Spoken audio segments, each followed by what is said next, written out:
Assalamualaikum warahmatullahi wabarakatuh. Perkenalkan, nama saya Rida Purwastuti dari Prodi Pendidikan Ekonomi semester 2. Di sini saya akan membawakan materi sejarah pemikiran ekonomi.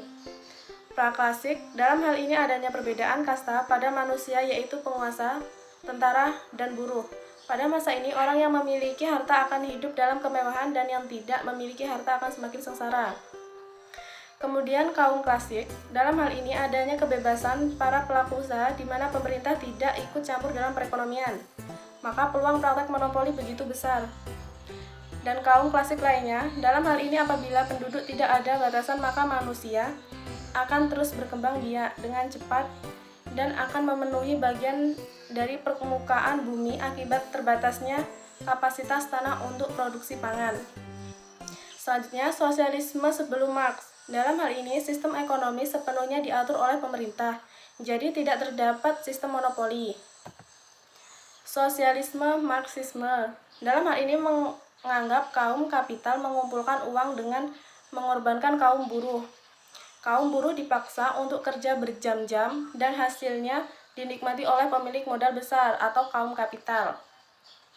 Berikutnya, pembaharuan Marxisme. Dalam hal ini merupakan bentuk protes lain terhadap sistem kapital, monopoli, dan imperialisme, dan bentuk keprihatinan terhadap penindasan kaum buruh.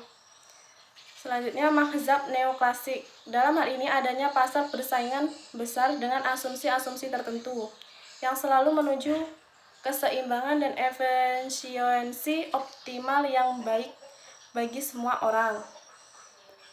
Selanjutnya, aliran historis. Dalam ini menitikberatkan pada proses perkembangan perekonomian masyarakat mulai dari prasejarah hingga industri dan pertumbuhan ekonomi suatu negara didasarkan pada teknik produksi dan mata pencaharian penduduknya.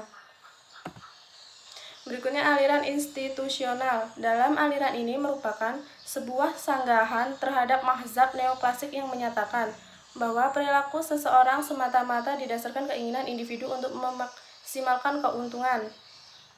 Selanjutnya, Keynes. Teori ini beranggapan bahwa konsumsi yang dilakukan seseorang akan menjadi pendapatan untuk orang lain pada perekonomian yang sama. Artinya, jika seseorang membelanjakan uangnya, maka ia membantu pendapatan orang lain. Selanjutnya, Neo-Keynes. Dalam hal ini berpendapat jika pertumbuhan ekonomi nasional sebuah negara dipengaruhi oleh modal, permintaan, dan investasi. Berikutnya, aliran monetaris. Aliran ini mengacu pada perekonomian yang memiliki keyakinan kuat bahwa perubahan jumlah uang yang beredar merupakan penentuan utama kinerja ekonomi dan perilaku siklus bisnis. Perbedaan ekonomi klasik dan modern. Ekonomi klasik bertujuan untuk mencapai kemakmuran, sedangkan ekonomi modern bertujuan untuk menyelesaikan permasalahan yang lebih kompleks seperti keterbatasan sumber daya. Terima kasih atas perhatiannya. Itu presentasi dari saya. Saya akhiri, wabillahi taufiq wal hidayah. Wassalamualaikum warahmatullahi wabarakatuh.